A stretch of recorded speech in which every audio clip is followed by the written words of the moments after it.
Si cruzabas esta calle, podías desaparecer o morir en vida. No es exageración, este era un lugar real, y todo a plena luz del día. Un sitio donde se vendía droga abiertamente, donde los asesinatos no detenían la rutina y donde miles de personas sobrevivían entre ruinas como si el resto de la ciudad no existiera. Ese lugar se llamaba El Cartucho.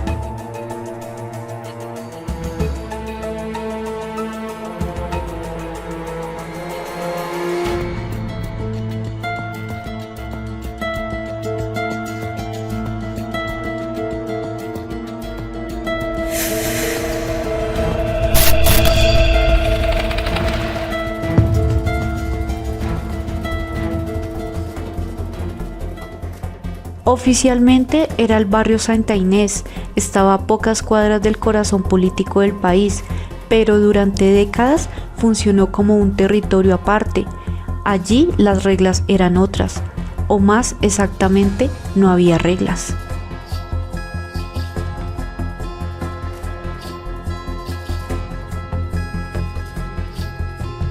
Las casas antiguas, muchas del siglo XIX, estaban destruidas o a punto de caer. Ventanas sin vidrio, paredes abiertas, techos colapsados. En su interior vivían familias enteras, consumidores, recicladores, personas desplazadas por la guerra y también delincuentes que habían encontrado en ese caos el lugar perfecto para operar. En los años 80 y 90, el Bazuco se convirtió en el centro de la vida del sector. La droga se vendía en cada esquina, no había que buscarla, estaba ahí, visible, constantemente normalizada. Las llamadas ollas funcionaban como tiendas abiertas. Personas entraban, compraban, consumían y salían, si es que salían. El Cartucho también era refugio para quienes no tenían ningún otro lugar. Campesinos desplazados por la violencia llegaban a Bogotá con lo puesto y terminaban ocupando habitaciones improvisadas en edificios destruidos.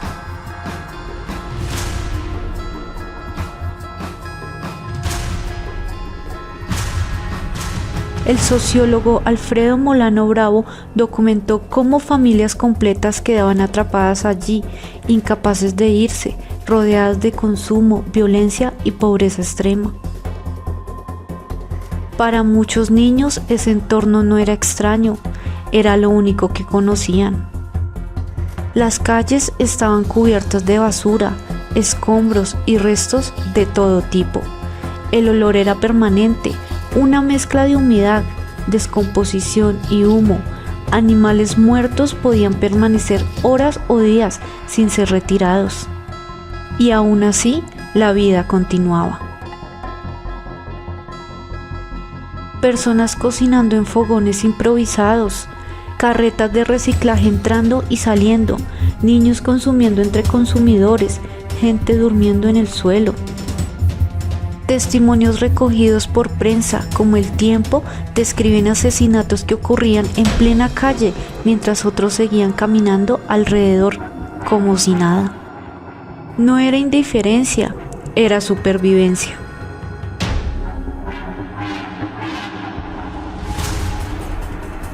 La policía entraba solo en grandes operativos. Los agentes hablaban de calles estrechas, visibilidad reducida y vigilancia constante por parte de campaneros, personas encargadas de avisar la llegada de las autoridades.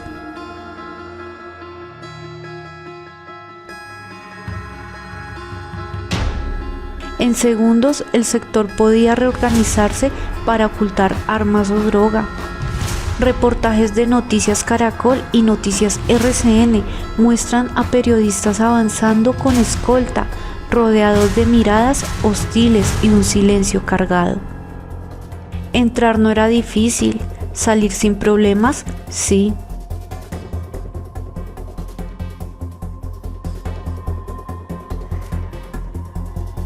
Dentro del cartucho también existía una economía propia: reciclaje, venta informal, intercambio de objetos, prostitución, microtráfico. Todo coexistía en un equilibrio precario donde la ley formal no tenía presencia.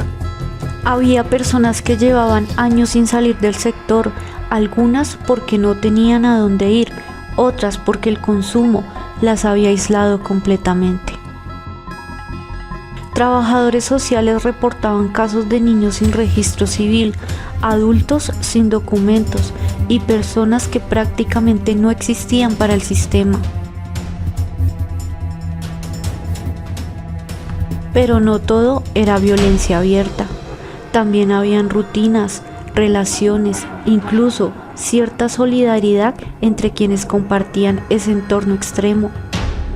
Vecinos que cuidaban a niños ajenos, personas que compartían comida cuando alguien no tenía nada.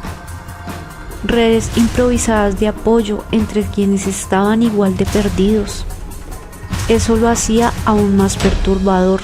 No era solo un lugar de horror, era un lugar donde también había vida.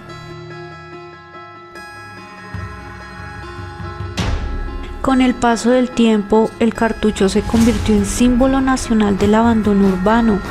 Para muchos bogotanos era un sitio prohibido, una mancha en el mapa que simplemente se evitaba.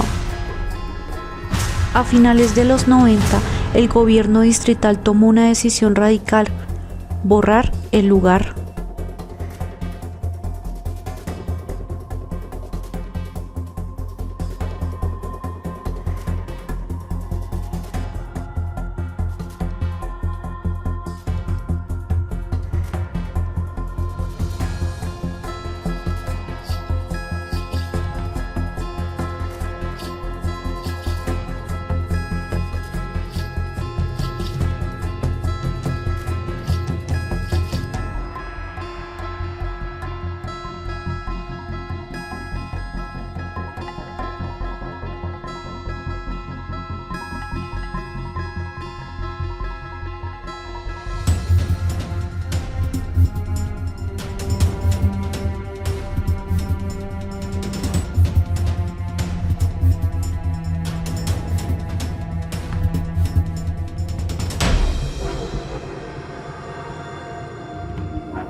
Miles de personas fueron desalojadas, algunas recibieron ayuda estatal.